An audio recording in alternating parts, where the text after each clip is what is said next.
आप लोगों का नेक्स्ट जो चैप्टर है चैप्टर नंबर 14 है, ठीक है। और इस चैप्टर का नाम है ह्यूमन यूरिनरी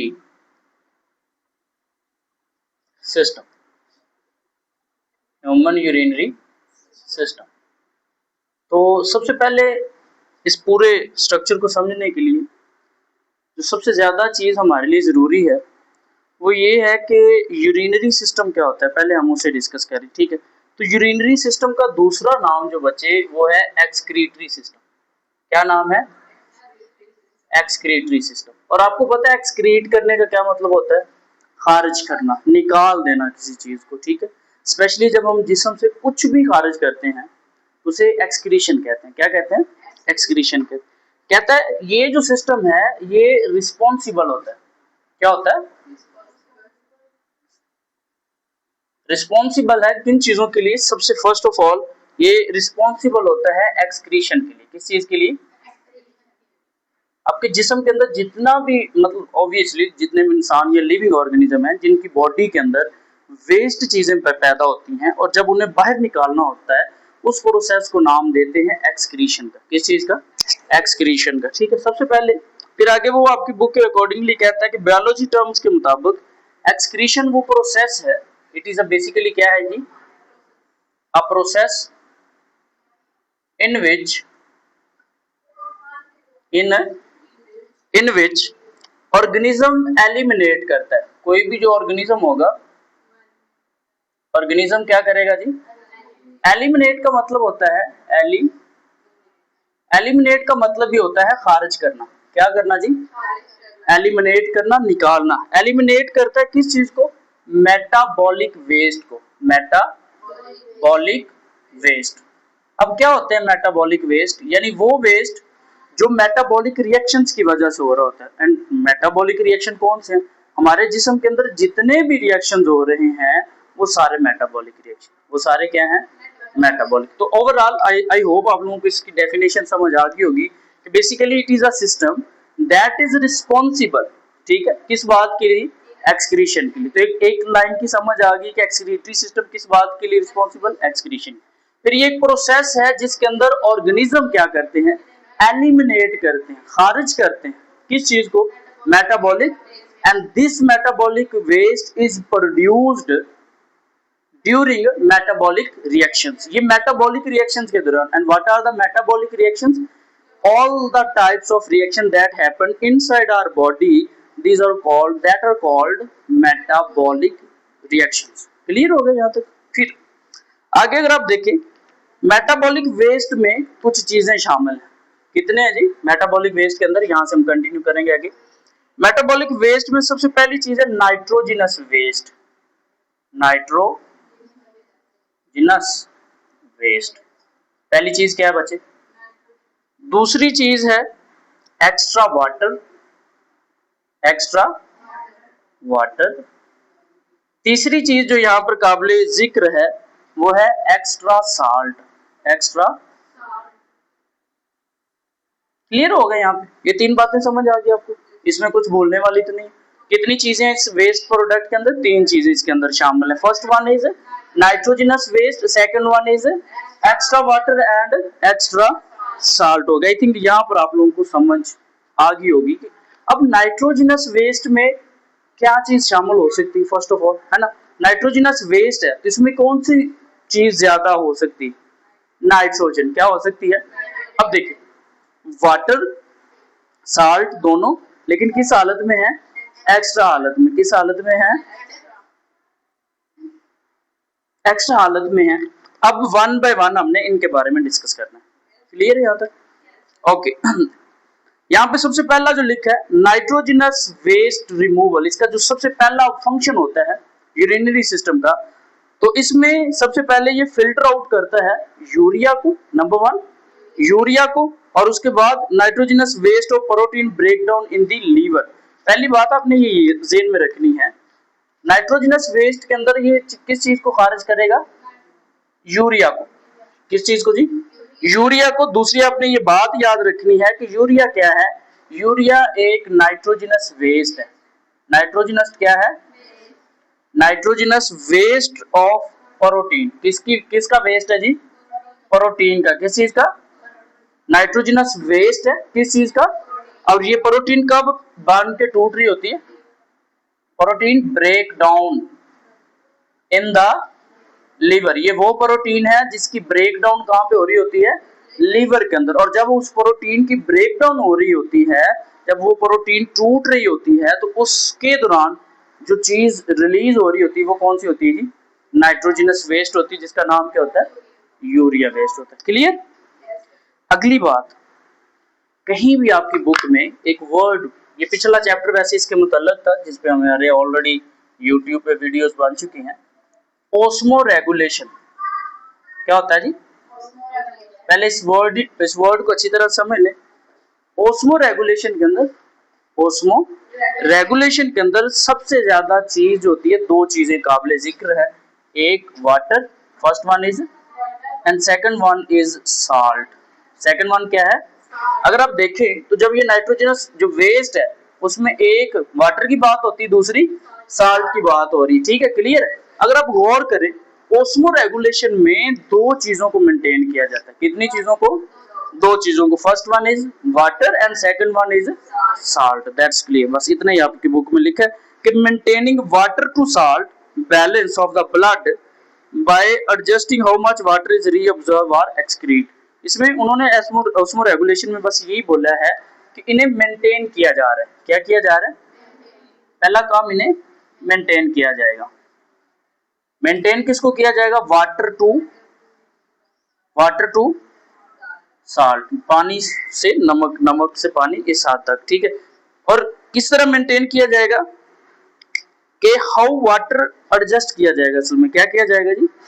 एडजस्ट किया जाएगा इस प्रोसेस के दौरान के how much water is observed, how much is reabsorbed and how much is excrete. बात समझ आ रही सबको? नहीं समझ आई होगी। पानी को बैलेंस इस सेंस में किया जा रहा होगा कि कितना दोबारा जज़ब करना है और कितना खारिज करना है। क्लियर हो गया? आखिरी जो है, तीसरी बात, वो है जी पीएच। क्या चीज है? PH and ion regulation.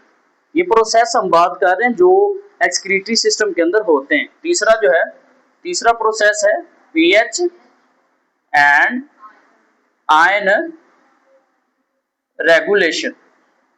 अब पीएच का तो आपको पता है एक स्केल है, जीरो से नहीं बल्कि एक से लेके कहां तक है? 14 तक। 7 क्या है? न्यूट्रल होता है। किसके लिए होता है? वाटर के लिए होता है। और पीछे वाला सारा जो होगा एसिडिक है और अबव साइड जो है बेसिक है। अब इन दोनों में खास मेंटेनेंस को बरकरार करना होता है। और फिर आयन रेगुलेशन, और आयन्स दो का जिक्र होगा बार बार। कितने आयन्स का? पोटाशियम का या फिर कैल्शियम का। ठीक है, क्लियर? यहाँ पे देखिएगा जरा, कहता है बैलेंस करना levels of sodium, potassium and hydrogen ion. तो कितनी चीजों को बैलेंस किया जा रहा होगा? First one is sodium. पहली कौन सी है जी? Sodium, potassium and hydrogen. ठीक है, तीन आयंस के लेवल को बैलेंस किया जाएगा। ठीक है, to keep blood slight basic. तो इसकी वजह से ब्लड क्या रहेगा जी? बेसिक रहेगा। क्लियर होगी बात? समझ आ रही? कितने आयंस की वजह से? कौन कौन से? Sodium, potassium and hydrogen. शाबाश। आगे देखें, ह्यूमन यूरिनरी सिस्टम कंसिस्ट, अब हम बात करते हैं ये सारा, अगर आपको समझ आ गई है, क्लियर है ये? ओके। इस सारे हिस्से में अब ये जो यूरिनरी सिस्टम है ये दो कितनी चीजों पे कंसिस्ट करता है उसके बारे में हमने डिस्कस करनी। ठीक है, तो सबसे पहले ये कंसिस्ट करता है 2 किडनीज। कितनी है जी? आप सबके पास कितने? जोड़ बोल रहे हो? 1 2 3 4 8। आप लोगों के पास 8 होंगी। 2 2 8। मैंने अपनी बात की, आप लोगों की 2 किडनीज होंगी, फिर 2 यूरेटर्स, फिर 1 यूरिनरी ब्लैडर, 1 यूरिनरी ब्लैडर, ठीक है,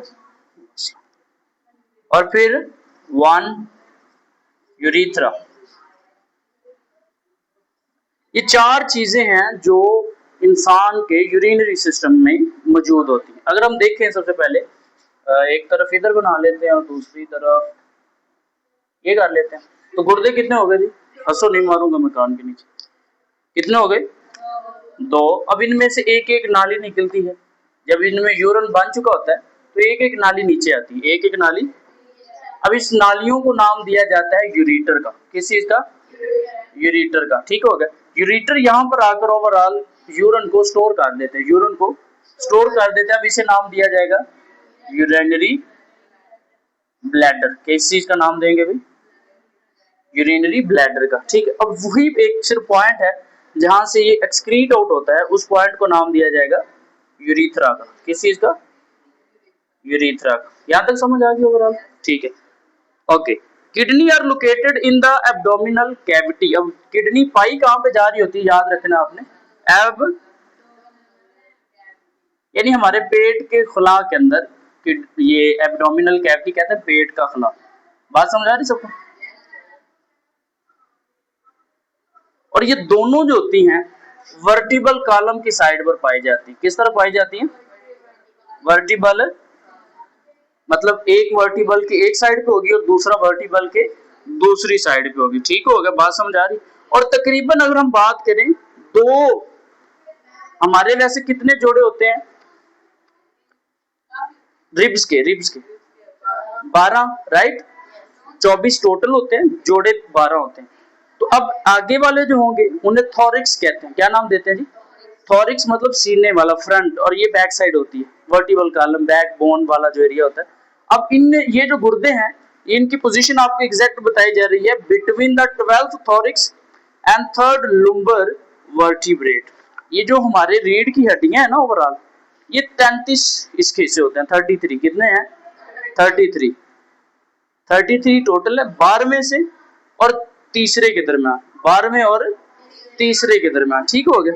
कहता है due to position of liver, जिगर की पोजीशन की वजह से, जिगर की right kidney is slightly lower and smaller than the left one. जो बाएं तरफ वाली है, किस तरफ? सॉरी, दाएं तरफ वाली राइट किडनी जो है, ये जिगर की पोजीशन की वजह से थोड़ी सी छोटी और नीचे होती है। याद रखना, अगर क्वेश्चन आ जाता है ना आपसे कि भाई क्यों राइट साइड वाली किडनी नीचे है और लेफ्ट वाली ऊपर है, या छोटी क्यों है, समझ आ रही? तो आपने जवाब क्या देना? Due to position of liver, जिगर की पोजीशन की वजह से ये जो हमारे राइट हैंड साइड वाली किडनी है वो छोटी भी है और नीचे भी। क्लियर हो गया? यहां तक समझ आ गई? Is it clear? Upper part of the both kidney are partially protected by 11th and 12th ribs. तो यहाँ पर जब हमारी जो जोड़े के अंदर इस हिस्से में जो 12वां और 11वीं और 12वीं पसलियां, ये उसके अपर पोर्शन को, यानी ये जो हिस्सा है इसका, ये वाला अपर साइड को 11th और 12th जो रिब्स हैं वो प्रोटेक्ट करती है। कौन कौन सी जी? ये भी आपने ज़हन में रखना है कि 11th एंड 12th ये दोनों जो हैं अपर साइड को क्या करती हैं? प्रोटेक्ट करती हैं। क्या करती हैं जी? प्रोटेक्ट करनी। ये बात आपने बिल्कुल ज़हन में अच्छी तरह रखनी, आपके काम आएगी। उसके बाद यूरिट्रा आर अबाउट 25 सेंटीमीटर लॉन्ग। ये कितना लंबा है जी? गुड हो गया, क्लियर है यहां तक? कहता है ureter begin at the funnel shape renal pelvis in kidney. तो ये जो इसकी शेप है ये वाली, एक याद रखना है कि ये फनल नुमा है। किस तरह है? फनल नुमा यानी फनल लाइक है। और इसे नाम क्या दिया जा रहा है? रीनियल पेल्विस का। किस चीज का? रीनियल पेल्विस से। ये शुरू कहां से होती है? यूरिट्रा कहां से शुरू होती है जी? रीनियल पेल्विस से। कहां से? रीनियल पेल्विस से। और इसकी लंबाई कितनी है? 25 सेंटीमीटर। That's good. अब आगे कहता है कि यूरिट्रा जो है from both kidney extend downward. अगर आप देखो तो ये नीचे की तरफ ही आ रहे हैं ना, एक्सटेंड फैले होते हैं किस तरफ? डाउनवर्ड, ठीक है। And open in a single urinary bladder. और कहां पर आकर ये ओपन हो रहे होते हैं? सिंगल यूरिनरी ब्लैडर के अंदर। Ureter transport urine from kidney to urinary bladder. इनका मेन काम क्या होता है? Transportation of urine from the kidney and kidney to urinary bladder. शाबाश, ये बात आपने याद रखनी है। इट इज लोकेटेड, अब यूरिनरी ब्लैडर की बात करें तो बेसिकली ये होलो होता है। क्या होता है? होलो। ये अंदर से खाली है, ऐसा नहीं कि इसके अंदर कोई मतलब खास सामान पड़ा है, ठीक है, ये बिल्कुल अंदर से खाली है, होलो है। एंड डिस्टेंसिबल मस्कुलर ऑर्गन, यहाँ पे एक वर्ड यूज किया गया आपकी बुक पे, डिस्टेंसिबल मस्कुलर ऑर्गन। डिस्टेंसिबल मस्कुलर ऑर्गन का मतलब ये है कि जितना इसके अंदर वो यूरिन आता जाएगा उतना ये फैलता जाएगा, उतना ये फैलता जाएगा, ठीक है, बात समझ। और अगर यूरिन नहीं होगा तो ये कॉन्ट्रैक्ट हो जाएगा, सुकड़ जाएगा। अब आगे लास्ट टॉपिक है यहाँ पे, यूरिथ्रा बेसिकली क्या है? एक ट्यूब है। What is the urethra? Urethra एक ट्यूब है। क्या है? Urethra is a tube that carry urine from urinary bladder to the outside of body. ये कहां से ब्लड को कैरी करेगी? यूरिनरी ब्लैडर से, और कहां तक लेके जाएगी? Outside the. तो आई होप आप लोगों को ये सारा यूरिनरी सिस्टम का इंट्रोडक्शन, इसके सारा कंसिस्टेंसी सब क्लियर हो गया होगा, ठीक है, ओके।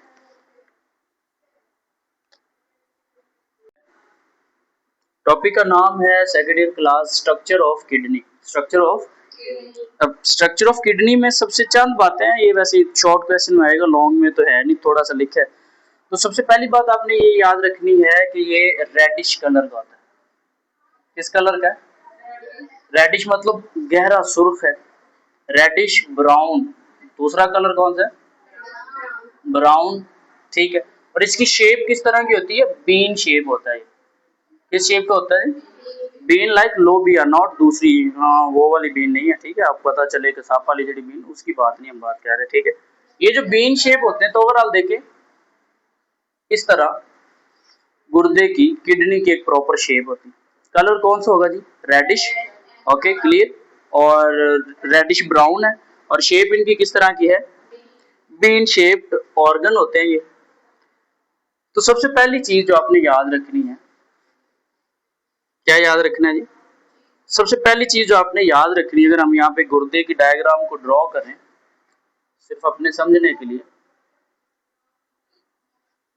तो इसका ये जो सबसे बाहर वाला एरिया, ये वाला सबसे बाहर वाला ये जो एरिया है, इसे मेरा पुत्र नाम देते हैं रीनियल कैप्सूल का। किस चीज का? किस चीज का नाम देते हैं जी? रीनियल।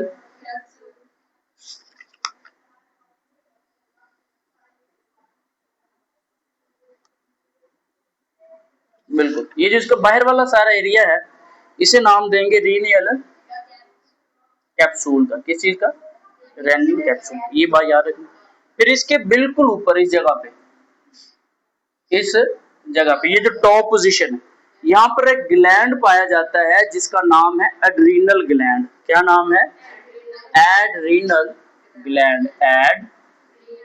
एड्रीनल ग्लैंड यानी वो ग्लैंड जो गुर्दे के ऊपर पाया जा रहा होता है, गुर्दे के ऊपर लगा होता है, ठीक है। एड्रीनल ग्लैंड आपने याद रखना। तो कहता है each kidney has an adrenal gland on its top. तो इसके टॉप पर एक एड्रीनल ग्लैंड होता है। The kidney and its adrenal gland together are packed in a thick grease-like fat layer. दोनों दोबारा सुने इस लाइन को, किडनी, गुर्दा, and its adrenal gland, और इसका adrenal gland दोनों इकट्ठे यानी together are packed in a thick grease-like fat layer. ये पैक किस तरह हुए होते हैं जी? ग्रीस लाइक, किस तरह? ग्रीस लाइक, थिक, और कौन सी लेयर जी? फैट यानी चर्बी, चर्बी की लेयर, यानी इतने ही एक दूसरे के साथ मर्जब हुए होते हैं, फर्क ही नहीं महसूस होता। क्लियर होगी यहाँ तक? Another tough fibrous adrenal gland together are packed in a thick grease like के बाद है layer of connective tissue wrap the tightly around this fat layer. अब एक और फाइब्रस टिश्यू, ये जो ओवरऑल हमने भी बात शुरू की थी आपकी बुक के स्टार्टिंग में ही, रीनल कैप्सूल जो है ये भी फाइब्रस है। क्या है? फाइब्रस मतलब रेशेदार, धागेदार, जिस तरह वो धागे नहीं होते, इस कंडीशन के अंदर ये। Another tough fibrous layer of connective tissue, तो यहाँ पर एक और कनेक्टिव टिश्यू की लेयर पाई जाती है, ठीक है, जिसने टाइटली अराउंड दिस, जिसने इस पूरी लेयर को यानी इस पूरे स्ट्रक्चर को रैप किया होता है। क्या किया होता है? रैप किया होता है, सराउंड किया होता है। आगे बात करता है, each kidney has a convex layer of connective tissue and concave side, इसकी एक साइड जो होती है वो कन्वेक्स होती है। क्या होती है जी? कन्वेक्स। और दूसरी क्या होती है? ये वाली कन, आपको पता है ना कन्वेक्स और कनकेव का, जिसकी बाहर वाली साइड मोटी हो तो उसे कन्वेक्स कहते हैं, अंदर वाली साइड एक पतली हो या अंदर की तरफ हो तो उसे हम कन्वेक्स कहते हैं। A depressed area on the concave side is the renal hilum, ये जो एरिया है ये वाला इस तरफ, ये कौन सी साइड है? Concave side. कौन सा साइड है? तो ये कनकेव साइड असल में है क्या? डिप्रेस्ड है। क्या है? यानी दबी हुई, धंसी हुई। तो इसकी तरफ ये जो एरिया होता है इसे नाम दिया जाता है रीनियल हीलियम का। रीनल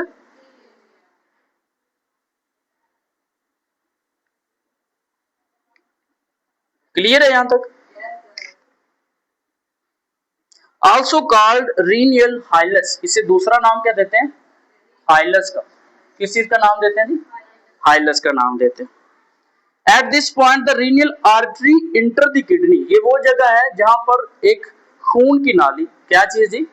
खून की नाली, और उस खून की नाली का नाम क्या है? रीनियल आर्टरी। रीनियल, ये वो जगह है जहां पर रीनियल आर्टरी, यहां पर हम लिखेंगे आर्टरी, क्योंकि ये सारा हम गुर्दे की बात कर रहे हैं, तो अगर कोई लफ्ज रीनियल मिस हो जाए तो आपने समझ लेना कि ये रीनियल आर्टरी। तो कहता है एट दिस पॉइंट, इस जगह पर, एट दिस पॉइंट, इस जगह पर renal artery enter the kidney and renal veins and the ureter leave the kidney. तो यहाँ पर रेड कलर में हमने डिस्कस कर लिया जी, आर्टरी इस पॉइंट पे इंटर होती है, और ब्लू कलर में हम डिस्कस कर लेते हैं कि वेन जो बगैर ऑक्सीजन वाला खून लेके आती है वो क्या होती है? बाहर खारिज हो जाती है। वो क्या होती है जी? और इसी पॉइंट पर, इसी जगह पर एक और हिस्सा बाहर निकल के आता है जिसे हमने नाम दिया था यूरेटर का। किस चीज का? यूरेटर का। क्लियर है? यहाँ तक समझ आ गई? फिर आगे अगर आप देखें, कहता है इंटरनली तौर पे, अब अभी तक हमने सारा बाहर की तरफ से देखा, बाहर वाली साइड पर एक कैप्सूल है जिसका नाम रीनियल कैप्सूल है, उसका स्ट्रक्चरल जो हिस्सा है वो रेशेदार है, पट्टियों की तरह, जिसे हम फाइब्रस कह रहे हैं, ठीक है। और बाहर एक इसकी साइड कनकेव साइड है, दूसरी इसकी कन्वेक्स साइड, और कन्वेक्स साइड के अंदर एक डिप्रेस्ड पोजीशन है जिसे हाइलस का नाम देते हैं। क्या नाम देते हैं? और हाइलस ही वो जगह है जहां पर आर्टरी दाखिल होती है और वेन खारिज होती है, और वेन के साथ एक और चीज खारिज होती है, वो यूरेट्रा होता है। अब हमने इसकी इंटरनल साइड को डिस्कस करना है। किस साइड को डिस्कस करना है जी? इंटरनल साइड को डिस्कस करना है। इंटरनल यानी इसके अंदर अब कौन कौन सी चीजें हैं उन्हें अब हम डिस्कस करने वाले हैं, ठीक है। यहां तक समझ आ गई सबको? ओके। इंटरनली अगर हम बात करें तो किडनी के दो पोर्शन होते हैं। कितने पोर्शन है जी? क्या बोला अभी हमने कि अगर हम इसकी इंटरनल की बात करें, अगर हम इंटरनली बात करें तो देयर आर टू पोर्शन। कितने पोर्शन है अभी? Two portion of kidney. Kidney के कितने पोर्शन है? टू पोर्शन है, ठीक है। The first one, outer portion is called renal cortex. बाहर वाले का क्या नाम है जी? रीनियल कॉर्टेक्स। अगर हम फिर गुर्दा बनाएं थोड़ा सा समझने के लिए, तो इस हिस्से में ये जो एरिया होगा, ये वाला,